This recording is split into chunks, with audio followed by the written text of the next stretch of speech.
Mana bu xushxabarni eshitdilaringmi? Zo'r yangilik eshitdinglar. O'zbekistonliklar bir martalik pul yordami olishi mumkin bo'ldi.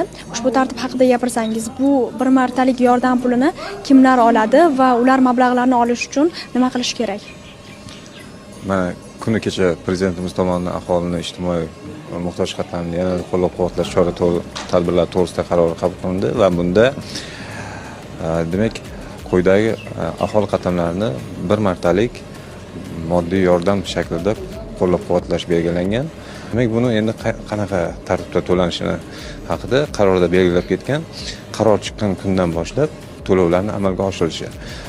To'lovlar avtomatik tarzda mana shu bank plastik kartalar orqali to'lab kelinmoqda, ya'ni ularga bank plastik kartalar ochilgan. Mana shunaqa shaxslarga bugun ertani o'zida plastik kartalarga ushbu mablag'lar borib tushadi. Siz nima xursand bo'lyapsiz? Mahalla komiteti qandoshingiz bormi yo tanishingiz bormi xursand bo'lasiz?